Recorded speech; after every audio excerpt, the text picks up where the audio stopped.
प्रणतपालभवाब्धिपोतम् वन्दे महापुरुषते चरणारविन्दम् अखण्डानन्दबोधाय शिष्यसन्तापहारिणे सच्चिदानन्दरूपाय रामाय गुरुवे नमः। बोलिए प्रेम से श्री सद्गुरु महाराज की जय।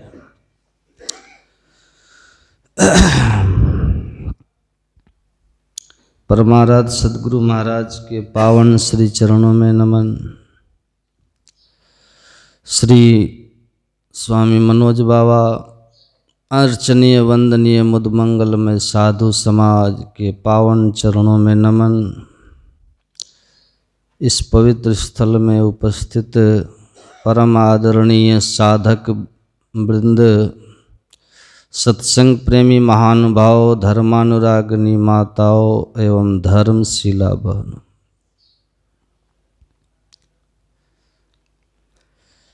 ध्यान शिविर में साधक कम है, लेकिन शिविर का संचालन श्रद्धेय मनोज बाबा के दिशा निर्देश में बहुत अच्छा ढंग से हो रहा है और जहाँ कहीं भी योग्य कर्मठ साधक साधु के हाथ में संचालन होगा तो शिविर सुचारू होगा। इसीलिए अभी संतमत के सत्संग में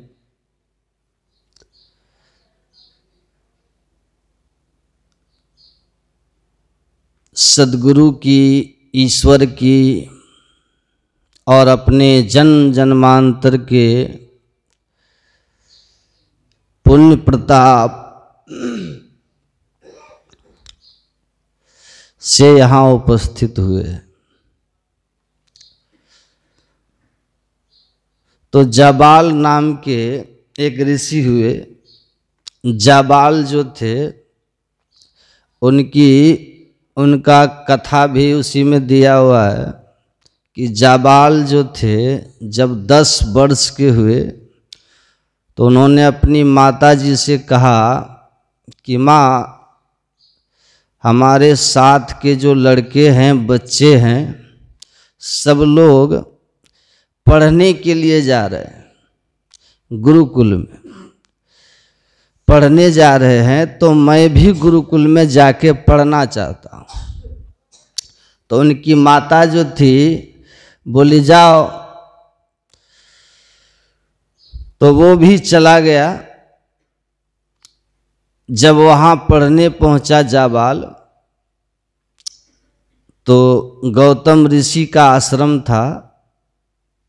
गौतम ऋषि से बच्चों को पढ़ा रहे थे। ये भी गया, जाके प्रणाम करके कहा कि गुरुदेव, मैं भी यहाँ पढ़ना चाहता हूँ, आपका शिष्य बनना चाहता हूँ। तो गौतम ऋषि ने कहा कि पुत्र, हमारे यहाँ अध्ययन करने के लिए, शिक्षा ग्रहण करने के लिए, नामांकन के लिए आपको अपने कुल गोत्र का पता बताना होगा। उसके बाद उसी के अनुकूल हम आपका यज्ञोपवीत संस्कार करके शिक्षा दीक्षा देंगे। तो आप अपने कुल गोत्र का पता बताइए। तो जो जाबाल थे उनकी माता का नाम था जाबाली, और इनका नाम था श्वेत काम जाबाल। जाबाली के पुत्र होने के कारण लोग जाबाल जाबाल कहते थे। और जो उनकी माँ थी वो वास्तव में एक वेश्या थी। तो पिता तो कोई था नहीं, तो कुल गोत्र का पता कहाँ से चले, पिता तो है नहीं। तो अपनी माँ के पास आके जब इसने कहा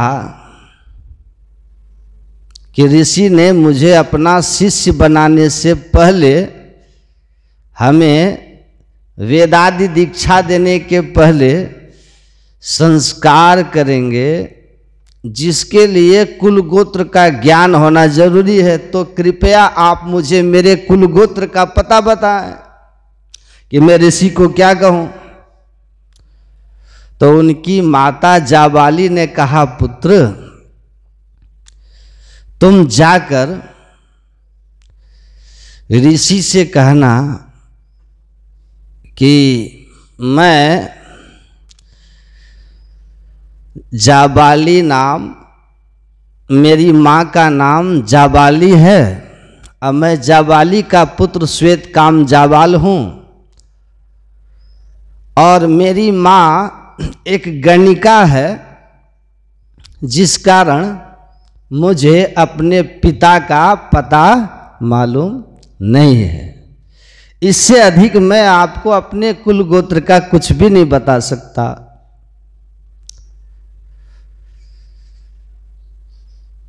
लड़का श्वेत काम जाबाल चले गए। विद्यार्थी इसी तरह वृक्ष के नीचे आश्रम में बैठ करके सैकड़ों की संख्याओं में पढ़ रहे थे। ऋषि के पूछे जाने पर जाबाल ने यही उत्तर दिया, कहा पुत्र कुल गोत्र का पता कराए। कहा कि गुरुदेव मेरी माँ ने कहा कि मैं युवती थी तो बहुतों की परिचर्या में जाती थी, तुम किससे मेरे गर्भ में आए ये मुझे याद नहीं, मालूम नहीं। बस इतना ही जाकर के गौतम ऋषि से कह देना कि मैं जाबाली का पुत्र हूँ जो एक गणिका है, इससे ज़्यादा मुझे अपने बारे में और कुछ ज्ञात नहीं है। जब ऐसा श्वेत काम जाबाल ने ऋषि के सामने कहा तो गौतम ऋषि उठे और उस बच्चे को गले से लगाते हुए कहा, पुत्र तुम समझते हो कि तुम क्या कह रहे हो? कहा जी मैं समझता हूं। कहा इतना कड़वा सत्य है ये तुम्हारा खुद के बारे में। लोग अपनी बुराइयों को छिपाते हैं और अच्छाइयों को दिखाते हैं, और तुम्हारे साथ इतना कड़वा सत्य है कि स्वयं का पिता तक का पता नहीं और मां गणिका है, लेकिन इतने कठोर सत्य को भी तुमने सबके सामने स्वीकार कर लिया, निसंकोच। तो धर्म शास्त्रानुसार सत्य प्रतिष्ठायाम ब्राह्मणः, जो सत्य में हर हाल में स्थिर रहता है, जो हर हाल में सत्य को नहीं त्यागता है, ऐसे सत्यनिष्ठ सत्य प्रतिष्ठित मनुष्य ही शास्त्र में ब्राह्मण होने का अधिकारी होता है। मैं तुम्हें ब्राह्मण बालक के रूप में अपना शिष्य ग्रहण करता हूं। तो जाबाल को उन्होंने अपना शिष्य बनाया गौतम ऋषि ने। देखिए कैसी स्थिति थी जाबाल की कि कुल गोत्र का पता नहीं है, अब फिर भी उसके कर्म था सत्यवादी तो उसको ब्राह्मण की श्रेणी में शिक्षित दीक्षित किया गया। लेकिन कितना भ्रम घुसा है लोगों में, यदि इसी में कोई चतुर सुजान निकल जाए, कहते नहीं नहीं, चल सतगुरु के हाट भरा जहां निर्मल पानी, सत्संग में सौद ज्ञान का साबुन लीजिए। समझदार बनकर के सत्संग में आते लोग सुनते और सोचते जब सुनने में हकीकत ये लग रहा है तो थोड़ा करके देखना भी चाहिए, तो यहाँ सुन लेते हैं। लेकिन लोगों में घमंड कितना रहता है, इस नगरी में तिमिर समाना भूल भरम हर बार, ये भ्रम लोगों में घुसा रहता है दिमाग में। लेकिन जो धीरे धीरे सत्संग को सुनते सुनते पकड़ में आते हैं, ध्यान करते हैं, जब उनको ये बात समझ में आती है, जो लोग दीक्षा लेते हैं जवानी में, कितना जवान हमको ऐसा मिला कि बाबा हमको बचपन में दीक्षा लेना चाहिए था, विलंब हो गया, देर कर दी हमने, और थोड़ा पहले हमको दीक्षा लेके इस काम में लगना था। यही असल काम, यही है ध्यान। लेकिन लोग इसको समझ नहीं पाते। सावधान, जीवनो थोड़ो है, मत जगत में गफलाई, गफलत में मत पड़ी, शरीर छूट जाएगा। तो जब है तो काल करे सो आज कर, आज करे सो अब, पल में परले होएगा बहुरी करेगा कब। इसको ठीक ठीक समझ लीजिए, इसको ठीक से याद रखिए। कल के भरोसे कोई मत छोड़िए कि कल करेंगे। आपने सुना होगा, थोड़ा एक प्रसंग करके खत्म कर देते हैं। गुरु नानक देव जी महाराज के सत्संग में बच्चे एक आते थे। गुरु नानक देव जी महाराज के सत्संग में एक बच्चा आता था अपनी माँ के साथ, और आके आगे ही बैठ करके सुनता था। गुरु नानक देव जी ने कहा, अरे तुम इतना छोटा बच्चा है, रोज सत्संग में तू आ जाता, आगे बैठता है, सुनता है, कुछ समझता है कि नहीं? कुछ समझता है? बड़ा हो जाना तब भगवत भक्ति करना, सत्संग ध्यान करना। गुरु नानक देव जी ने बच्चे को जांचने के लिए पूछा। देखिए वो बच्चा क्या कहता है।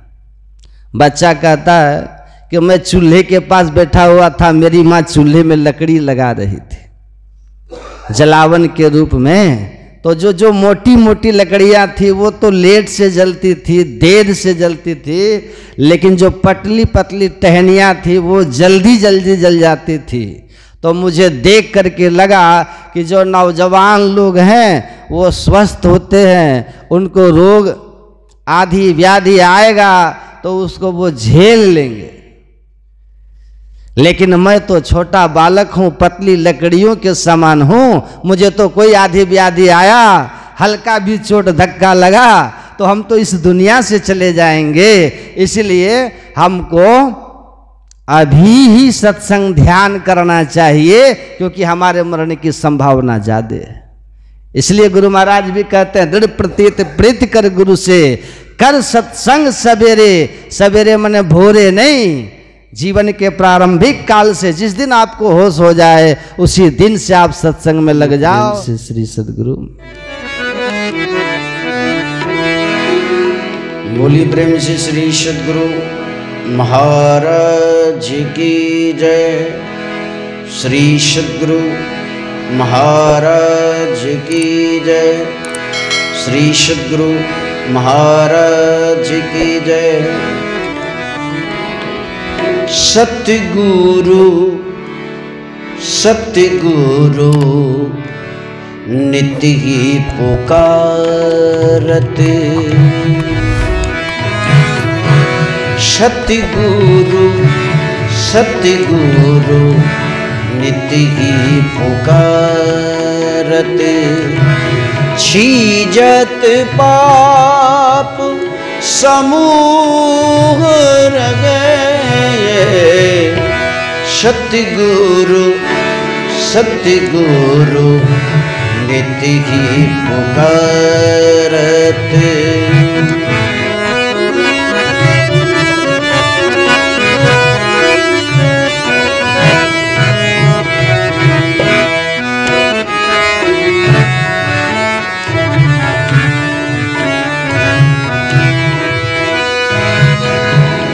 सतगुरु रूप हिय में धारत, काम क्रोध मद लोभ दगे।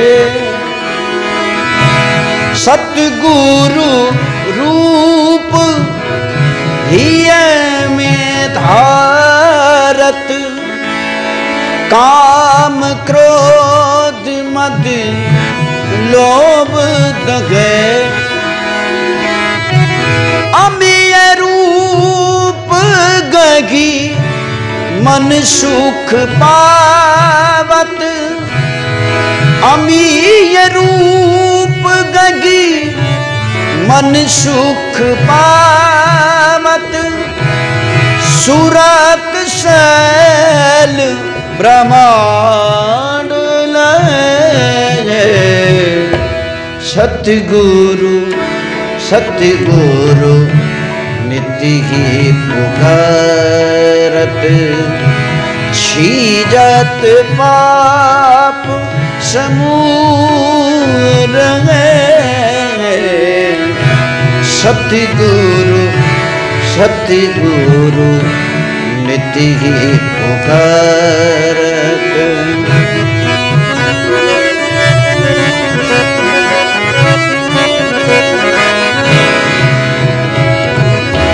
सतगुरु चरण डोरी दृढ़ सब घट, पिंड ब्रह्मांड से पार करे।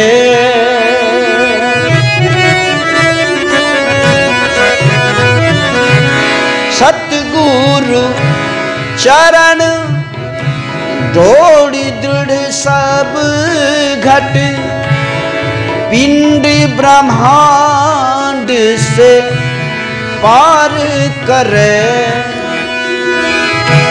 जो पकड़े भव पार उतरी गए, मेघी सतगुरु चरण धरेंगे।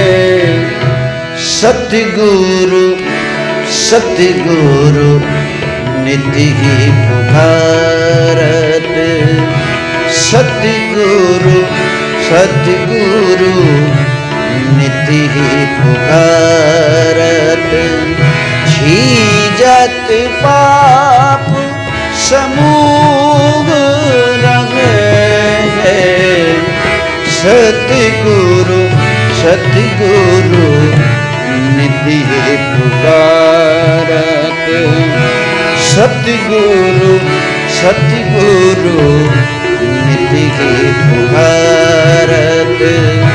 सतगुरु सतगुरु नित्य ही पुकार। बोलिए प्रेम से श्री सद्गुरु महाराज की जय। आरती के पश्चात अल्पाहार की व्यवस्था है। अल्पाहार नाम क्यों रखा गया है? इसीलिए कि हल्का खाना चाहिए। यहाँ खाने वाले को समझ में नहीं आता कि ये भोजन हो रहा है कि जलपान हो रहा है।